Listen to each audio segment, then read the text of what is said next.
MCQ solve करन दी अज अपनी ये 4th video है। इस तो पहला इस सीरीज़ दी आपां 3 वीडियोज़ अपलोड कर चुके हैं। अगर तुसीं वो वीडियोज़ हाले तक नहीं देखिया तो प्लेलिस्ट जाके देख सकते हो। तो स्टार्ट करते हैं जी वीडियो। ये MCQ तुसीं भी नाल जरूर सॉल्व करो तो अपने जिहड़े मार्क्स ने वो तुसीं कमेंट बॉक्स दे विच जरूर मैंशन करिया करो तो वीडियो नूं लाइक जरूर करिया करो। तो स्टार्ट करते हैं पहले MCQ तो। पहला MCQ तुसीं देख सकते हो इसनूं सॉल्व करके। तो ये है sine x plus y is equal to log of x plus y. तो आप दसनी है वैल्यू dy/dx की किहदे इक्वल होएगी। तो इसनूं आपां कर लैंदे हां सॉल्व। तो ये है अपने को साइन x प्लस वाई। अगर इसका मैं डेरीवेटिव करा विद रिस्पैक्ट टू x तो ये बन जाएगा अपने को cos of x plus y 1 plus dy/dx। तो लॉग x प्लस वाई का डेरीवेटिव आ जाएगा 1/x plus y 1 plus dy/dx। अगर मैं 1 प्लस dy/dx दोनों के विचों कॉमन कढ़ ला तो ये बन जाएगा अपने को cos of x plus y minus 1/x plus y 1 plus dy/dx equal to 0।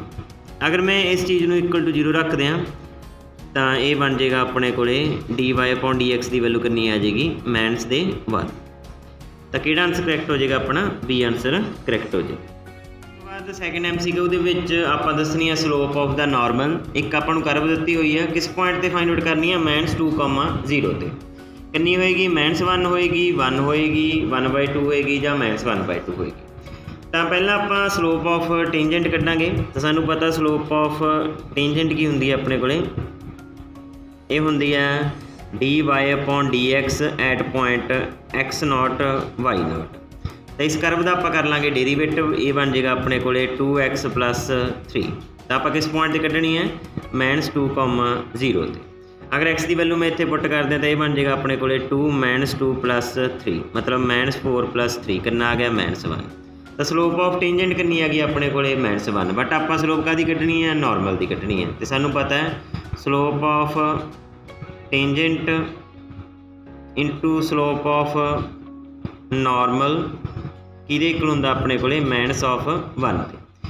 Slope of tangent की वैल्यू अपने को -1 है। स्लोप ऑफ नॉर्मल की वैल्यू आप फाइंड आउट ही करनी है इज इक्वल टू -1। तो इतों अपने को स्लोप ऑफ नॉर्मल करनी आ जूगी slope of normal equal to 1 आ जाएगी। तो इसका किहड़ा आंसर करैक्ट हो जाएगा बी आंसर करैक्ट हो जाएगा। बाद थर्ड MCQ कर लेने इसकी स्टेटमेंट तुसीं पढ़ सकते हो, जिस अपने को है from a group of 5 boys and 3 girls 3 person are chosen at random find the probability that there are more girls than boys. की प्रोबेबिलिटी होएगी 2/7 होएगी 5/8 होएगी 4/7 होएगी या 3/8 होएगी। तो पहली गल देखो अपने को बॉयज़ हैगे ने 5 एंड गर्ल्स हैगियां ने 3। तो आपां प्रोबेबिलिटी ये कढ़न कहा भी गर्ल्स की गिनती ज़्यादा होनी चाहिए। जोड़े आप 3 पर्सन सिलेक्ट करने ने 3 पर्सन सिलेक्ट करने ने ना वो गर्ल्स की गिनती ज़्यादा होनी चाहिए बॉयज़ नाल। मतलब की पॉसिबिलिटी हो सकती है या तो ये होण भी 3 गर्ल्स होण ठीक है 0 बॉय होवे ठीक है, ਜਾਂ की हो सकता है 2 गर्ल्स होण 1 बॉय होवे। यही पॉसिबिलिटी हो सकती है ना। होर पॉसिबिलिटी तो आप कोई लै नहीं सकते क्योंकि आप 3 जाने सिलेक्ट करने ने। तो 3 गर्ल्स सिलेक्ट करने की पॉसिबिलिटी की है 3 गर्ल्स चों तो ये आ जाएगा 3C3। किन्ने सिलेक्ट करने टोटल किन्ने ने अपने को टोटल है 8 तो किन्ना आजू 8C3। और जा की पॉसिबिलिटी हो सकती है 2 गर्ल्स सिलेक्ट करने की 3C2 इंटू 5C1/8C3। तो इसमें आप कर लेंगे सॉल्व। ये बन जाएगा 1 ये बन जाएगा 8 into 7 into 6 3 into 2 into 1 plus 3 into 3C1 ही हो जाएगा तो 3 रह जाएगा ये 5 रह जाएगा। ये बन जाएगा 8 इंटू 7 इंटू 6/3 इंटू 2 इंटू 1। तो ये बन जाएगा अपने को कैंसल हो जाएगा ये भी कैंसल हो जाएगा। तो ये बन जाएगा 1/56 15/56। तो 56 आ जाएगा कॉमन 1 प्लस 15 मतलब 16/56 ठीक है। तो इसमें आप कर लेंगे सॉल्व। ये हो जाएगा अपना 2/2 कितना रह जाएगा 7। तो किहड़ा आंसर करैक्ट हो जाएगा ये आंसर करैक्ट हो जाएगा। ये सी अपना थर्ड MCQ। इस तो बाद मूव होने आप 4th MCQ ते।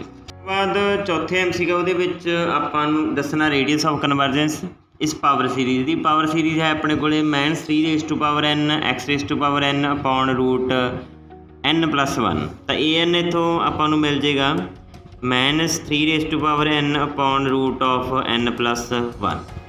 ਤਾਂ ਰੇਡੀਅਸ ਆਫ ਕਨਵਰਜੈਂਸ ਕੱਢਣ ਦਾ ਕੀ ਤਰੀਕਾ ਹੁੰਦਾ 1/r limit n approach to infinity an+1/an।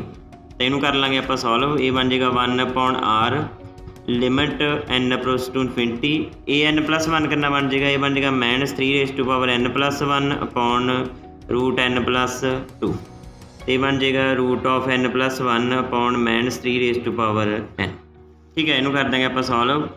ਇਹ ਬਣ ਜਾਏਗਾ ਆਪਣੇ ਕੋਲ limit n approach to infinity, ਇਹਨੂੰ ਤੇ ਇਹਨੂੰ ਅਗਰ ਸੋਲਵ ਕਰੀਏ ਰਹਿ ਜਾਏਗਾ -3 ਐਂਡ ਇਹ ਰਹਿ ਜਾਏਗਾ ਆਪਣੇ ਕੋਲ 1+1/n/1+2/n। ਤਾਂ n ਅਗਰ ਇਨਫਿਨਿਟੀ ਨੂੰ ਅਪਰੋਚ ਕਰਦਾ ਤਾਂ ਇਹ ਬਣ ਜਾਏਗਾ ਆਪਣੇ ਕੋਲ 1/r limit n approach to infinity ਨੂੰ ਕਰ ਗਿਆ, ਇਹ ਬਣ ਜਾਏਗਾ -3 √1+0 ਤੇ ਬਣ ਜਾਏਗਾ ਆਪਣੇ ਕੋਲ 1/r 3, ਮਤਲਬ r ਇਕੁਅਲ ਕਰਨਾ ਆ ਗਿਆ 1/3। ਤਾਂ ਰੇਡੀਅਸ ਆਫ ਕਨਵਰਜੈਂਸ ਆ ਗਿਆ ਆਪਣਾ 1/3। ਤਾਂ ਕਿਹੜਾ ਆਨਸਰ ਕਰੈਕਟ ਹੋ ਜਾਏਗਾ? ਇਹ ਆਨਸਰ ਕਰੈਕਟ ਹੋ ਜਾਏਗਾ। 5th ਸਮ ਦੇ ਵਿੱਚ ਆਪਣੇ ਕੋਲ ਹੈ if a and b are two sets defined as a ਇੱਕ ਸੈੱਟ ਬਣਾ ਕੇ ਦਿੱਤਾ ਹੋਇਆ ਆਪਾਂ ਨੂੰ x y ਆਰਡਰ ਪੇਅਰ ਨੇ, ਉਹਦੇ ਵਿੱਚ ਜੋ y ਹੈ ਉਹ ਕਿਹਦੇ ਇਕੁਅਲ e⁻x ਦੇ, x ਕਿਹਨੂੰ ਬਿਲੋਂਗ ਕਰਦਾ ਰੀਅਲ ਨੰਬਰ ਨੂੰ, ਐਂਡ b ਸੈੱਟ ਦੇ ਵਿੱਚ ਵੀ ਆਰਡਰ ਪੇਅਰ ਨੇ x y, ਜੋ y ਹੈ ਉਹ ਕਿਹਦੇ ਇਕੁਅਲ x ਦੇ, ਜੋ x ਹੈ ਉਹ ਕਿਹਨੂੰ ਬਿਲੋਂਗ ਕਰਦਾ ਹੈ r ਨੂੰ ਬਿਲੋਂਗ ਕਰਦਾ ਹੈ। ਤਾਂ ਆਪਾਂ ਦੱਸਣਾ a ਸਬਸੈਟ b ਦਾ ਹੋਏਗਾ ਜਾਂ b ਸਬਸੈਟ a ਦਾ ਹੋਏਗਾ ਜਾਂ a union b equal to a ਹੋਏਗਾ ਜਾਂ a intersection b equal to 5 ਹੋਏਗਾ। ਦੇਖੋ ਜੋ y = ex ਹੈ ਐਂਡ y = x, ਅਗਰ ਮੈਂ ਇਹਨਾਂ ਦੋਨਾਂ ਦਾ ਗ੍ਰਾਫ ਬਣਾ ਲਵਾਂ ਤਾਂ ਇਹ ਬਣ ਜਾਏਗਾ ਆਪਣੇ ਕੋਲ e⁻x ਦਾ ਗ੍ਰਾਫ ਇਸ ਤਰ੍ਹਾਂ ਹੁੰਦਾ ਸਾਨੂੰ ਪਤਾ ਹੈ, and y = x the graph ਕਿਸ ਤਰ੍ਹਾਂ ਹੁੰਦਾ, ਇਹ ਹੁੰਦਾ ਇਸ ਤਰ੍ਹਾਂ, ਮਤਲਬ ਇਹ ਦੋਨੇ ਆਪਸ ਵਿੱਚ ਕਿਤੇ ਨਹੀਂ ਇੰਟਰਸੈਕਟ ਕਰਦੇ। ਠੀਕ ਹੈ, ਤਾਂ a ਐਂਡ b ਦੇ ਵਿੱਚ ਕੋਈ ਵੀ ਐਲੀਮੈਂਟ ਕਾਮਨ ਨਹੀਂ ਆਏਗਾ, ਇਹਦਾ ਮਤਲਬ ਡੀ ਆਨਸਰ ਕੀ ਹੋ ਜਾਏਗਾ, ਇਹਦਾ ਕਰੈਕਟ ਹੋ ਜਾਏਗਾ। 6ਵੇਂ ਸਮ ਦੇ ਵਿੱਚ ਆਪਣੇ ਤੋਂ ਪੁੱਛਿਆ ਹੋਇਆ ਇਹਨਾਂ 4 ਆਪਸ਼ਨ ਦੇ ਵਿੱਚੋਂ ਕਿਹੜਾ ਸੈੱਟ ਅਨਕਾਊਂਟੇਬਲ ਹੋਏਗਾ। ਤਾਂ ਆਪਾਂ ਇਕੱਲੀ ਇਕੱਲੀ ਆਪਸ਼ਨ ਡਿਸਕਸ ਕਰਾਂਗੇ। ਤਾਂ ਪਹਿਲੀ ਆਪਸ਼ਨ ਹੈ ਦਾ ਸੈੱਟ ਆਫ ਆਲ ਅਲਜਬਰਿਕ ਨੰਬਰ। ਤਾਂ ਅਲਜਬਰਿਕ ਨੰਬਰ ਦਾ ਜਿਹੜਾ ਸੈੱਟ ਬਣਦਾ ਹੁੰਦਾ ਉਹ ਸੈੱਟ ਕੀ ਹੁੰਦਾ ਆਪਣੇ ਕੋਲੇ ਕਾਊਂਟੇਬਲ ਹੁੰਦਾ। ਠੀਕ ਹੈ, ਤਾਂ ਪਹਿਲੀ ਆਪਸ਼ਨ ਨਹੀਂ ਹੋਏਗੀ। ਸੈਕਿੰਡ ਆਪਸ਼ਨ ਹੈ set of all rational numbers. Rational number ਵੀ ਕੀ ਹੁੰਦੇ ਨੇ ਸਾਡੇ ਕੋਲੇ ਕਾਊਂਟੇਬਲ ਹੁੰਦੇ ਨੇ, ਤਾਂ ਬੀ ਆਪਸ਼ਨ ਵੀ ਨਹੀਂ ਹੋਏਗੀ। ਤੀਸਰੀ ਆਪਸ਼ਨ ਹੈ ਦਾ set of all subset of natural number, ਮਤਲਬ ਨੈਚੁਰਲ ਨੰਬਰ ਦੇ ਜਿੰਨੇ ਵੀ ਸਬਸੈਟ ਬਣ ਗਏ ਉਹਨਾਂ ਨੂੰ ਅਗਰ ਆਪਾਂ ਇੱਕ ਸੈੱਟ ਦੇ ਵਿੱਚ ਪਾ ਲਈਏ ਤਾਂ ਉਹਦੀ ਕਾਰਡੀਨੈਲਿਟੀ ਪੁੱਛੀ ਹੈ ਕੀ ਹੋਏਗੀ, ਮਤਲਬ ਕਾਊਂਟੇਬਲ ਹੋਣਗੇ ਜਾਂ ਅਨਕਾਊਂਟੇਬਲ ਹੋਏਗੀ। ਮਤਲਬ power set of natural number ਦੀ ਗੱਲ ਕਰਦਾ ਪਿਆ, ਤਾਂ ਉਹ ਸੈੱਟ ਕੀ ਬਣੇਗਾ ਆਪਣੇ ਕੋਲੇ power set of natural number countable ਹੋਏਗਾ ਜਾਂ ਅਨਕਾਊਂਟੇਬਲ ਹੋਏਗਾ, ਤਾਂ ਇਹ ਕੀ ਹੁੰਦਾ ਆਪਣੇ ਕੋਲੇ ਅਨਕਾਊਂਟੇਬਲ ਹੁੰਦਾ। ਇਹ ਆਪਾਂ ਡਿਸਕਸ ਵੀ ਕੀਤਾ ਸੀ ਉਸ ਵੀਡੀਓ ਦੇ ਵਿੱਚ ਜਿਹੜੀ ਕਾਊਂਟੇਬਲ ਅਤੇ ਅਨਕਾਊਂਟੇਬਲ ਵਾਲੀ ਸੀ। ਤਾਂ ਹੁਣ ਆਪਾਂ ਨੂੰ ਪਤਾ ਨੈਚੁਰਲ ਨੰਬਰ ਦੀ ਜਿਹੜੀ ਕਾਰਡੀਨੈਲਿਟੀ ਹੁੰਦੀ ਹੈ ਉਹ ਕੀ ਹੁੰਦੀ ਹੈ α0, and power set of natural number ਦੀ ਕਾਰਡੀਨੈਲਿਟੀ ਕੀ ਹੁੰਦੀ ਹੈ 2⁻α0। ਸਾਨੂੰ ਪਤਾ ਜਿਹੜੇ ਸੈਟਸ ਦੀ ਕਾਰਡੀਨੈਲਿਟੀ α0 ਹੋਵੇ ਉਹ ਕਾਊਂਟੇਬਲ ਹੁੰਦੇ ਨੇ, ਜਿਨ੍ਹਾਂ ਦੀ ਕਾਰਡੀਨੈਲਿਟੀ 2⁻α0 ਹੋਵੇ ਉਹ ਕੀ ਹੁੰਦੇ ਨੇ ਅਨਕਾਊਂਟੇਬਲ ਹੁੰਦੇ ਨੇ। ਇਹਦਾ ਮਤਲਬ ਸੀ ਆਪਸ਼ਨ ਕੀ ਹੋ ਜਾਏਗੀ ਕਰੈਕਟ ਹੋ ਜਾਏਗੀ, ਕਿਉਂਕਿ ਇਹ ਸੈੱਟ ਕੀ ਬਣਦੇ ਸਾਡੇ ਕੋਲ ਅਨਕਾਊਂਟੇਬਲ। ਡੀ ਵੀ ਡਿਸਕਸ ਕਰ ਲੈਂਦੇ ਹਾਂ। Every subset of countable set, countable set ਦਾ ਹਰ ਇੱਕ ਸਬਸੈਟ ਕੀ ਹੋਏਗਾ, ਇਹ ਕਹਿ ਰਿਹਾ ਵੀ ਅਨਕਾਊਂਟੇਬਲ ਹੋਏਗਾ। ਇਹ ਤਾਂ ਗਲਤ ਸਟੇਟਮੈਂਟ ਹੋ ਗਈ ਨਾ, ਕਾਊਂਟੇਬਲ ਦਾ ਹਰ ਇੱਕ ਸਬਸੈਟ ਕਾਊਂਟੇਬਲ ਹੁੰਦਾ ਹੈ। ਠੀਕ ਹੈ, ਤਾਂ ਡੀ ਆਪਸ਼ਨ ਨਹੀਂ ਹੋਏਗੀ। ਇਸ ਤੋਂ ਬਾਅਦ 7th MCQ ਆਪਣੇ ਕੋਲ ਹੈ, ਇਸ ਦੇ ਵਿੱਚ ਆਪਾਂ ਵੈਲਿਊ ਦੱਸਣੀ ਹੈ ਇਸ ਲਿਮਿਟ ਦੀ ਕੀ ਹੋਏਗੀ। ਤਾਂ 0 ਹੋਏਗੀ, 1/2 ਹੋਏਗੀ, 2 ਹੋਏਗੀ ਜਾਂ ਨਨ ਆਫ ਦੀਸ ਹੋਏਗੀ। ਤਾਂ ਅਗਰ ਮੈਂ x0 ਨੂੰ ਅਪਰੋਚ ਕਰਵਾਵਾਂ ਤਾਂ ਸਾਨੂੰ ਪਤਾ ਹੈ ਇਹ ਕੀ ਬਣ ਜਾਏਗਾ ਆਪਣੇ ਕੋਲੇ √1 ਮਾਈਨਸ √1, ਮਤਲਬ ਉੱਪਰ 0 ਬਣ ਜਾਏਗਾ ਅਤੇ ਨੀਚੇ ਵੀ 0 ਬਣ ਜਾਏਗਾ, ਮਤਲਬ 0/0 ਫਾਰਮ ਬਣ ਗਈ। ਅਗਰ 0/0 ਫਾਰਮ ਬਣ ਜੇ ਤਾਂ ਆਪਾਂ ਨੂੰ ਪਤਾ ਆਪਾਂ ਲੋਪਤਾਲ ਰੂਲ ਯੂਜ਼ ਕਰਦੇ ਹਾਂ, ਅਤੇ ਇਹ ਬਣ ਜਾਏਗਾ ਆਪਣੇ ਕੋਲ L limit x approach to 0। ਅਗਰ ਉੱਪਰ ਵੀ ਡੇਰੀਵੇਟਿਵ ਕਰੀਏ ਨੀਚੇ ਵੀ ਡੇਰੀਵੇਟਿਵ ਕਰੀਏ ਤਾਂ ਇਹ ਬਣ ਜਾਏਗਾ 2x/2 √1 + x²। ਤਾਂ ਇਹ ਬਣ ਜਾਏਗਾ ਆਪਣੇ ਕੋਲ ਮਾਈਨਸ ਦੇ 2x/2 √1 - x², ਅਤੇ x ਦਾ ਡੇਰੀਵੇਟਿਵ ਕੀ ਹੋ ਜਾਏਗਾ 1 ਹੋ ਜਾਏਗਾ। 2 ਨਾਲ 2 ਕੈਂਸਲ ਹੋ ਜਾਏਗਾ, 2 ਨਾਲ 2 ਕੈਂਸਲ ਹੋ ਜਾਏਗਾ ਇੱਧਰ, ਅਤੇ ਇਹ ਬਣ ਜਾਏਗਾ ਆਪਣੇ ਕੋਲ limit x approach to 0 x/√1 + x² x/√1 - x²। ਦੇਖੋ ਜਦੋਂ x0 ਨੂੰ ਅਪਰੋਚ ਕਰੇਗਾ ਤਾਂ ਇਹ ਬਣ ਜਾਏਗਾ 0/√1 + 0 ਦਾ ਸਕੁਅਰ ਪਲੱਸ 0/√1 - 0 ਦਾ ਸਕੁਅਰ। ਤਾਂ 0 + 0 ਕੀ ਹੋ ਜਾਏਗਾ 0, ਮਤਲਬ ਇਹਦੀ ਲਿਮਿਟ ਕੀ ਆ ਗਈ 0 ਆ ਗਈ। ਤਾਂ ਇਹ ਆਨਸਰ ਕੀ ਹੋ ਜਾਏਗਾ ਕਰੈਕਟ ਹੋ ਜਾਏਗਾ। 8th ਸਮ ਦੇ ਵਿੱਚ ਆਪਾਂ ਦੱਸਣੀ ਹੈ ਵੈਲਿਊ ਇਸ ਇੰਟੈਗਰੇਸ਼ਨ ਦੀ ਕੀ ਹੋਏਗੀ, ਤਾਂ 1/2 ਹੋਏਗੀ, π/2 ਹੋਏਗੀ, 1/4 ਹੋਏਗੀ ਜਾਂ π/4 ਹੋਏਗੀ। ਤਾਂ ਇਹਨੂੰ ਪਹਿਲਾਂ ਆਪਾਂ ਲੈਟ ਕਰ ਲੈਣੇ ਆ i ਦੇ ਇਕੁਅਲ। ਇਹ ਬਣ ਜਾਏਗਾ limit 0 to π/2 cos of x sin x plus cos x dx। ਤਾਂ ਸਾਨੂੰ ਪਤਾ ਹੈ ਅਗਰ ਲਿਮਿਟ ਆਪਣੇ ਕੋਲੇ 0 to a ਹੋਵੇ f of x ਹੋਵੇ dx, ਤਾਂ ਇਹਨੂੰ ਆਪਾਂ ਲਿਖ ਸਕਦੇ ਹਾਂ 0 to a f of a minus x dx। ठीक है, अगर ये प्रॉपर्टी मैं इत्थे यूज़ करा तो ये बन जाएगा अपने को 0 to π/2 cos of π/2 minus x upon sin π/2 minus x plus cos of π/2 minus x dx। तो cos π/2 माइनस x की हो गया साढ़े को, ये हो गया अपने को sin x upon cos x plus sin x dx। अगर मैं 1 ਤੇ 2 ਨੂੰ ਐਡ ਕਰਦੇ ਹਾਂ ਤਾਂ ਇਹ ਬਣ ਜਾਏਗਾ ਆਪਣੇ ਕੋਲੇ 2i plus 0 to π/2 limit common आ जाएगी। जो नीचे है देखो cos x plus sin x, वो भी की आ जाएगा अपने को कॉमन आ जाएगा, क्योंकि ये भी नीचे cos x plus sin x है, ये भी नीचे sin x plus cos x है, कॉमन आ जाएगा। तो ऊपर बन जाएगा अपने को cos x plus sin x dx, तो ये कैंसिल हो जाएगा। ये बन जाएगा अपने को 2i लिमिट 0 to π/2 1 dx। 1 की इंटीग्रेशन अपने को हो जाएगी x 0 to π/2 लिमिट आ जाएगी, ये बन जाएगा π/2 माइनस 0। तो i की वैल्यू की आ गई अपने को π/4। तो किहड़ा आंसर करैक्ट हो जाएगा, डी आंसर करैक्ट हो जाएगा। इस तो बाद अगला MCQ करते हैं आप। ये है अपने को 9th MCQ स्टेटमेंट देख सकते हो। इस है अपने को z⁴ is equal to iota. Then आप वैल्यू दसनी है z की की होएगी। पहली ऑप्शन है अपने को आइटा होएगी, दूसरी ऑप्शन है cos π/4 प्लस आइटा sin π/4 होएगी, तीसरी ऑप्शन है cos π/8 plus iota sin π/8 and चौथी ऑप्शन है नन ऑफ दिस। तो इसनूं करन दा की साडे कोल तरीका रहेगा, तो ये आपां सिखदे हां। अपने कोल है z⁴ is equal to iota. z⁴ iota नूं आपां की लिख सकते हैं, इहनूं आपां लिख सकते हैं cos π/2 प्लस आइटा sin π/2, क्योंकि सानू पता है π/2 की वैल्यू अपने को 1 होंगी है। ठीक है, तो ये अपने को बन जाएगा cos π/2 की वैल्यू 0 होंगी है, sin π/2 की वैल्यू होंगी है अपने को 1, तो ये की रह जाएगा आइटा रह जाएगा। तो ये बन जाएगा z⁴ इनू आप लिख सकते हैं e⁻π/2 आइटा। ठीक है, तो 4 नूं अगर मैं इधरली साइड लेके जावां, ये बन जाएगा e⁻π/2 आइटा ⁻1/4। तो ये बन जाएगा अपने को e⁻π/8 आइटा। इनू आप लिख सकते हैं cos of π/8 plus iota sin π/8। ठीक है, तो कि आंसर करैक्ट हो जाएगा अपने को सी आंसर करैक्ट हो जाएगा। उस तो बाद 10th MCQ दे विच असीं दसनी है वैल्यू ऑफ इंटैगरल। इंटैगरल हैगी है -1 to 1 तो फंक्शन हैगा x³ plus modulus x plus 1 upon x² plus 2 modulus x plus 1 dx is equal to log 2 होएगा, 2 log 2 होएगा, 1/2 log 2 होएगा ਜਾਂ 4 log 2 होएगा। तो इसनों किस तरह कर सकते हैं आप फंक्शन में, तो यदि इंटीग्रेशन करते हैं आप -1 to 1 x³ plus modulus x plus 1 upon x² plus 2 modulus x plus 1 dx है। तो इसनों आप इस तरह लिख सकते हैं -1 to 1 x³ upon x² plus 2 modulus x plus 1 dx plus -1 to 1 modulus x plus 1 upon x² plus 2 modulus x plus 1 dx। इस तो बाद अगर मैं इस फंक्शन की गल करा तो ये फंक्शन अपने को ऑड फंक्शन है। ठीक है, तो इनू आप चैक भी कर सकते हैं। ये है अपने को f of x is equal to x³ upon x² plus 2 modulus x plus 1।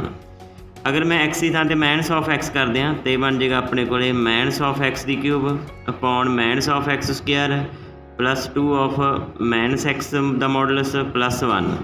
तो बन जाएगा minus of x³ upon x² plus 2 modulus x plus 1। तो मैं लिख सकता minus of f of x। तो किहड़ा फंक्शन बन गया अपने को ऑड फंक्शन बन गया। तो सानू पता अगर इंटीग्रेशन करिए आप -1 to 1 मतलब -a to a किसी ऑड फंक्शन की, तो वो की होंगी है 0 होंगी है। तो इतने इंटीग्रेशन की हो जाएगी 0 हो जाएगी। 0 प्लस अगर मैं इस फंक्शन की गल करा तो ये फंक्शन अपने को ईवन है, तो यदि इंटीग्रेशन की हो जाएगी 2 times 0 to 1 modulus x plus 1 x² plus 2 modulus x plus 1 dx। अगर मैं 0 to 1 की गल करा तो मॉडुलस एक्स किहदे बराबर होएगा, अपना एक्स के बराबर ही होएगा, क्योंकि 0 to 1 दे विच तां इहदी वैल्यू पॉजिटिव भी होएगी। तो ये बन जाएगा अपने को 2 times 0 to 1 x plus 1 x square plus 2x plus 1 dx। तो इसनूं मैं लिख सकदा 2 टाइम्स 0 to 1 एक्स प्लस 1, तो इसनूं आपां लिख सकते एक्स प्लस 1 दा होल स्क्वायर। तो ये बन जाएगा अपने को 2 times 0 to 1 upon x plus 1 dx। तो 1 अपॉन एक्स प्लस 1 की इंटीग्रेशन सानूं पता ही है कि होंदी है log of x plus 1, integration from 0 to limit from 0 to 1। अगर मैं लिमिट यूज़ कराई दी तो ये बन जाएगा अपने को 2 times log of 1 plus 1 minus log of 0 plus 1। तो ये बन जाएगा अपने को 2 times log of 2 log of 1। तो लॉग ऑफ 1 की होंदा है, लॉग ऑफ 1 होंदा है 0। तो ये बन जाएगा अपने को 2 टाइम्स लॉग 2। तो किहड़ा आंसर करैक्ट हो जाएगा, इसका बी आंसर करैक्ट हो जाएगा। तो बाद अगले MCQ दे विच अपने को है the line x minus 2/3 is equal to y minus 3/4 is equal to z minus 4/5 is parallel to the plane 2x plus 3y plus 4z equal to 0, 2x plus y minus 2z equal to 0, 3x plus 4y plus 5z equal to 7, x plus y plus z equal to 2। तो आपां नूं एक line दित्ती हुई है, ये पूछा होया भी ये किस प्लेन दे पैरेलल होएगी इन्हां 4 ऑप्शन दे विच। तां एक गल तां आपां नूं क्लीयर है, ये लाइन जिस भी प्लेन दे पैरेलल होई इहदा मतलब ये हो गया भी उस दे नॉर्मल दे की होएगी, ये परपेंडिकुलर होएगी। ठीक है, तां अगर मैं इस लाइन दी डायरैक्शन रेशो की गल करां तो वो होणगी अपने कोल डायरैक्शन रेशो 3, 4 एंड 5। तो इस सम नूं आपां बाई ऑप्शन करांगे। अगर पहले ऑप्शन दे विच प्लेन की गल करा मैं, इस दे नॉर्मल दी डायरैक्शन रेशो की ने अपने कोले डायरैक्शन रेशो ऑफ नॉर्मल ये अपने कोले हैगियां ने 2, 3 एंड 4। अगर ये एक दूजे के परपेंडिकुलर होए, ठीक है, अगर ये लाइन तो इसका नॉर्मल एक दूजे के परपेंडिकुलर होए, इसका मतलब इन्हों की डायरैक्शन रेशोज की क्रॉसपोंडिंग प्रोडक्ट कि होनी चाहिए, 0 के होनी चाहिए। मतलब 3 × 2 प्लस 4 × 3 प्लस 5 × 4 की होना चाहिए, 0 के होना चाहिए। लेकिन आपको क्लीयर लग रहा है 0 के नहीं है, तो मतलब पहली ऑप्शन तो नहीं होएगी। अगर मैं सैकेंड ऑप्शन की गल करा तो सैकेंड ऑप्शन के प्लेन के नॉर्मल की डायरैक्शन रेशो की ने अपने को 2, 1 एंड -2। तो लाइन की डायरैक्शन रेशो की ने 3, 4 एंड 5। तो इसनों अगर आप सॉल्व करिए तो बन जाएगा 2 × 3 1 × 4 -2 × 5। तो बन जाएगा 6 + 4 -10, तो 0 आ गया। इसका मतलब ये हो गया भी जोड़ा इसका नॉर्मल होएगा, इस प्लेन का नॉर्मल होएगा वो इस लाइन के की होएगा, परपेंडिकुलर होएगा। इसका मतलब ये हो गया भी जोड़ा प्लेन होएगा इस लाइन के की होएगा, पैरेलल होएगा। ठीक है, इसका मतलब बी आंसर की हो गया अपना करैक्ट हो गया। अगर ये आंसर ना होंदा आप सी ते डी चैक कर सकते सी। ये सी अपना 11th सम। इस तो बाद 12th सम दे विच है अपने कोले if the circles x² + y² + 2x - y - 2 = 0 and second circle है x² + y² - x + 4y + k = 0 cut orthogonally then k = -2 होएगा, -3 होएगा, -1 होएगा या नन ऑफ दीज होएगा। तो दो सर्कल्स ऑर्थोगोनली उदों कट करते हैं अपने को, आप लिख लें इतने कंडीशन। अगर अपने को दो सर्कल्स ने x² + y² + 2f1x + 2g1y + c = 0 and second circle है अपने को x² + y² + 2f2x + 2g2y + c = 0। इतने c1 एंड c2 लिख दें। ठीक है, दो सर्कल्स ने ये ऑर्थोगोनली उदों कट करते होंगे ने जो अपने को 2f1 + f1 f2 + 2 times g1 g2 = किहदे हुंदा अपने को c1 + c2। तो f1 तो f2 की आप वैल्यू कढ़ लाँगे, उत्थे फिर इतने वैल्यू पुट करके उतों अपने k की वैल्यू निकल जाएगी। अगर पहले सर्कल में मैं इस नाल कंपेयर करा तो अपने को 2f1 की वैल्यू आ जाएगी 2 तो f1 की वैल्यू कितनी मिल जाएगी, आपको 1 मिल जाएगी। सिमिलर 2f2 की वैल्यू अपने को कितनी आ जाएगी, ये आ जाएगी -1 तो इतों f2 की वैल्यू कितनी मिल जाएगी -1/2। 2g1 आ जाएगा अपने को -1 के इक्वल, g1 की वैल्यू -1/2 आ जाएगी। सिमिलर 2 ऑफ g2 कितना आ जाएगा अपने को 4 आ जाएगा तो g2 कितना आ जाएगा 2 आ जाएगा। ठीक है, रह गई c1 तो c2 की वैल्यू, c1 की वैल्यू आ जाएगी -2 तो c2 की वैल्यू आ जाएगी k। इस कंडीशन के आप पुट कर देंगे, ये बन जाएगा 2 × 1 × -1/2 plus 2 into -1/2 into 2 is equal to -2 plus k. तैनूं कर देंगे सॉल्व, ये कैंसल हो जाएगा -1, ये कैंसल हो जाएगा -2 प्लस के, तो ये भी कैंसल हो जाएंगे। के की वैल्यू कितनी आ गई अपने को -1, तो किहड़ा आंसर करैक्ट हो जाएगा? सी आंसर करैक्ट हो जाएगा। तो ये सी अपना 12th सम। इस तो बाद 13th सम करते हैं। इस दे विच है अपने को if y is equal to 3x then आप सैकेंड ऑर्डर डेरीवेटिव दसना की होएगा। तो बिल्कुल आसान सम है। y is equal to 3x है, तो dy/dx कितना आ जाएगा? 3x log of 3। एक बार होर अगर आप डेरीवेटिव कर दिए तो यह बन जाएगा अपने को 3x log of 3 the whole square. तो ये जगह पर आप y भी पुट कर सकते हैं, तो डबल डेरीवेटिव अपना कि इक्वल आ गया, फिर ये आ गया y इंटू लॉग ऑफ 3/2, तो डी आंसर करैक्ट हो जाएगा। इस तो बाद 14 सम करते हैं। इसकी स्टेटमेंट तुसीं देख सकते हो। यह है अपने को integration from 0 to 1 sine inverse x the whole square upon √1 minus x² dx।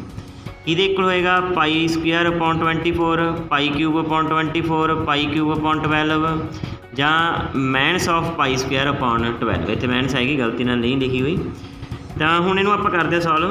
तो देखो अगर मैं इत्थे पुट करदे साइन इनवर्स x की थां ते t पुट करदे तो अपने को आ जाएगा 1/√1 माइनस x² dx dt।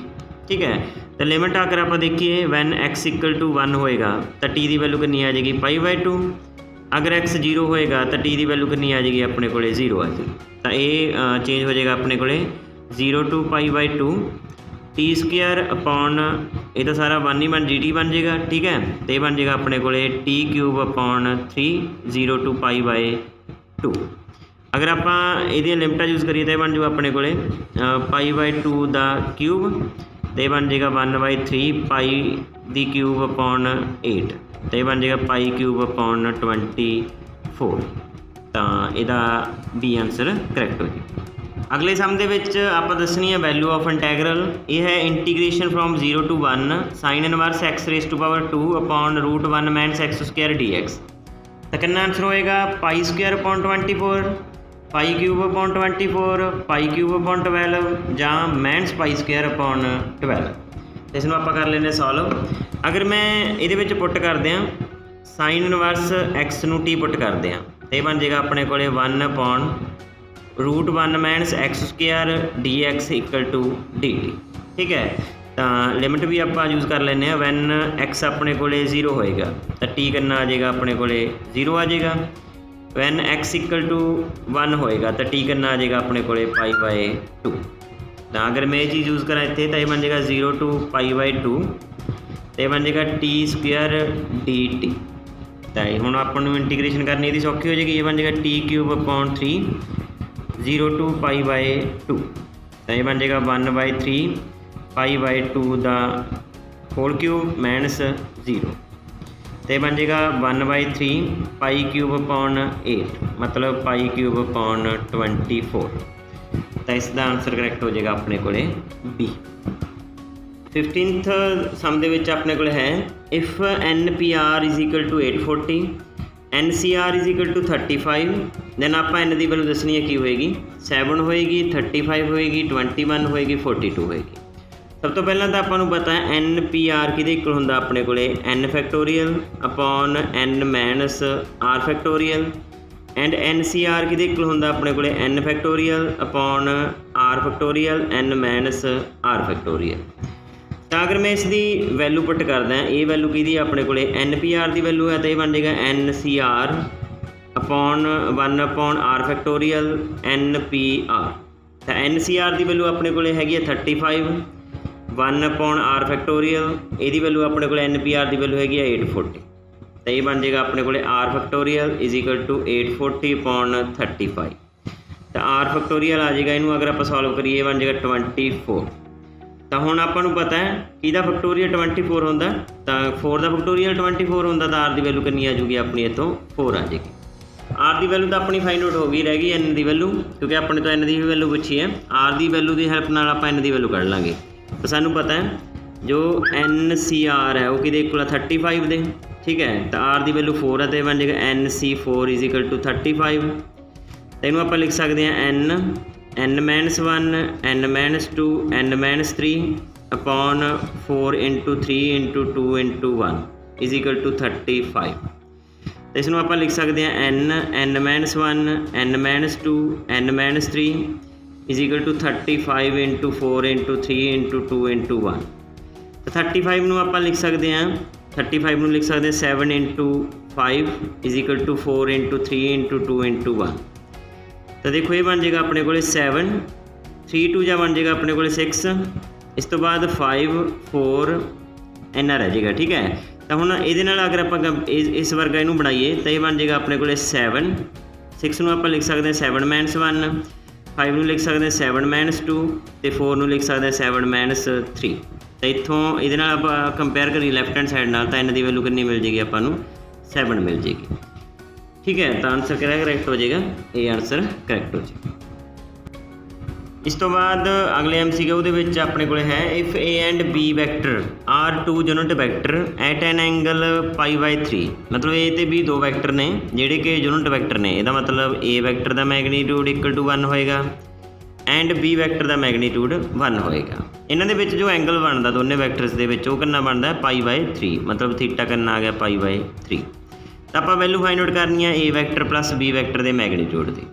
तो सानू पता है A vector plus B vector का मैगनीट्यूड का स्क्वायर किहदे इक्वल होंदा है, A वैक्टर के मैगनीट्यूड का स्क्वायर B वैक्टर के मैगनीट्यूड का square plus 2 times A vector का मैगनीट्यूड B वैक्टर का magnitude into cos of theta. तो वैल्यूज पुट कर देंगे आप इत्थे, ये बन जाएगा A vector plus B vector का स्क्वायर, ये भी 1 बन जाएगा, ये भी 1 बन जाएगा, 2 टाइम्स 1 × 1 इंटू कॉस ऑफ π/3। तो ये बन जाएगा अपने को A vector plus B vector का square is equal to 2 + 2 into cos π/3 1/2 होंदा है तो कैंसल हो जाएगा। ये बन जाएगा A vector plus B vector के मैगनीट्यूड का स्क्वायर 2 + 1 3 हो जाएगा, A vector plus B vector आ जाएगा अपने को √3। तो सानू पता जो √3 होंदा है ये ग्रेटर दैन की होंदा है 1 होंदा है, इसका मतलब कि आंसर करैक्ट हो जाएगा, तो B आंसर करैक्ट हो जाएगा। इस तो बाद 17 सम करते हैं।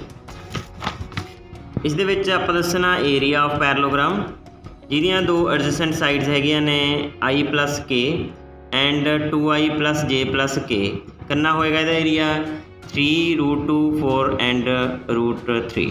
तो सानू पता है अगर A ते B 2 एडजेसेंट साइड्स ने तो एरिया ऑफ पैरेललोग्राम होंदा अपने कोले magnitude of A cross B, ठीक है।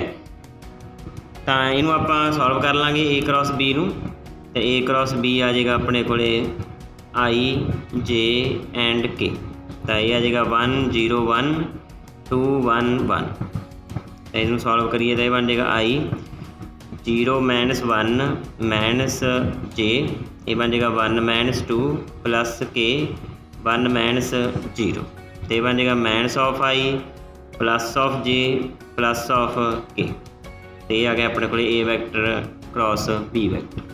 इसका कट देंगे आप मैगनीट्यूड, ये आ जाएगा अपने को √(-1) का स्क्वायर प्लस 1 का स्क्वायर प्लस 1 का स्क्वायर, ये की आ जाएगा √3। मतलब एरिया करना आ जाएगा अपने को √3। तो D आंसर की हो जाएगा करैक्ट हो जाएगा।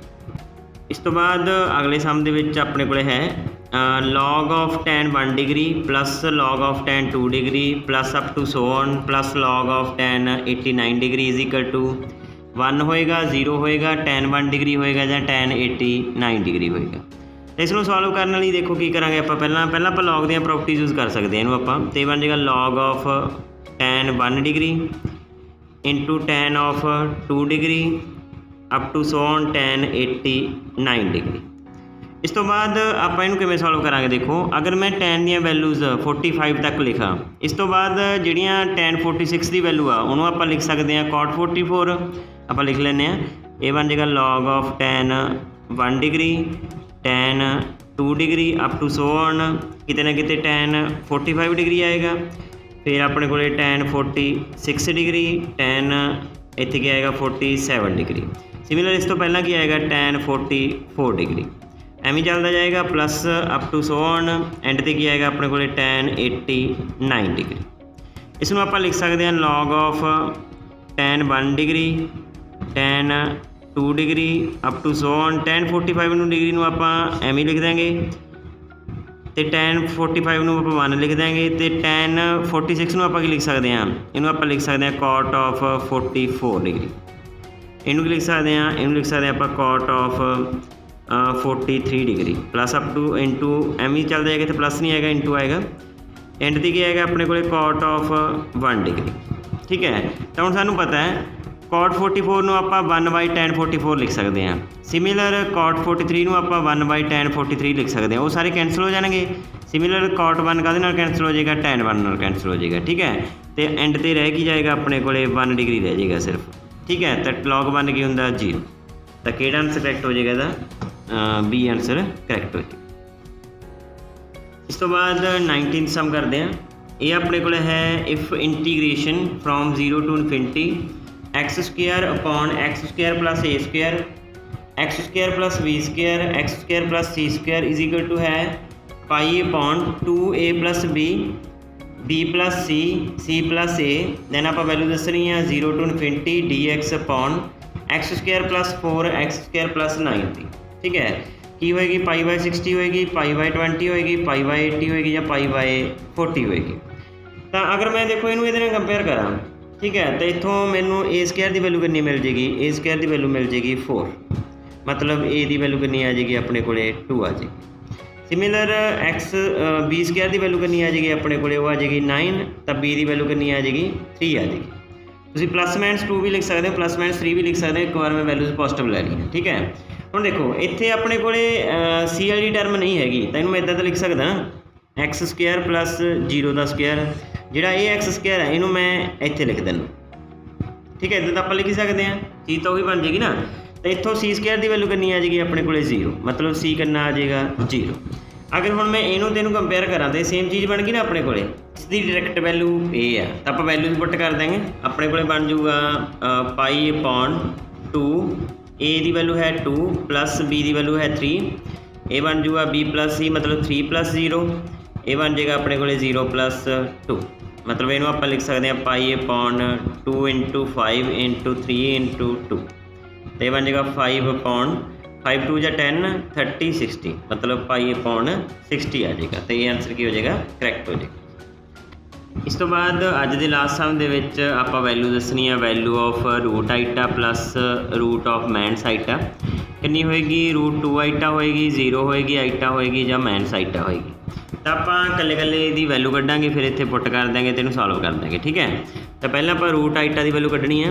रूट आइटा नूं की लिख सकते हैं आप इनू लिख सकते हैं cos 90 degree plus iota sin 90 degree raise to power 1/2।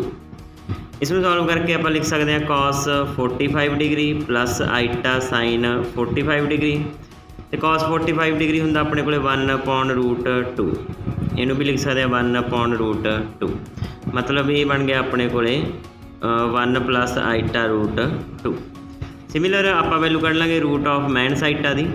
Minus iota की लिख सकते हैं आप cos 270 plus iota sin 270 raise to power 1/2। ये बन जाएगा अपने को cos of 135 plus iota sin 135 तो cos 135 अपने को होंदा मैनस ऑफ 1/√2 प्लस आइटा ये भी की होंदा अपने को 1/√2। इस तो बाद दोनों कर देंगे ऐड ये बन जाएगा root iota plus root minus eta जो आप ऐड करांगे। ठीक है 1/√2 तो मैनस 1/√2 हो जाएंगे कैंसल मतलब इनू तो इनू आप करता ऐड। ठीक है ऐड करांगे तो ये कैंसल हो जाएंगे ये रह जाऊगा eta upon √2 plus eta upon √2 इन्हें सॉल्व करके बन जाएगा 2 आइटा अपॉन √2 मतलब √2 आइटा। तो ये आंसर इसका की हो जाएगा करैक्ट हो जाएगा। सो फ्रेंड्स अज की वीडियो के आप इन्नी करांगे। अगर तुहानूं वीडियो चंगी लगे लाइक शेयर तो कमेंट जरूर करियो। Thank you.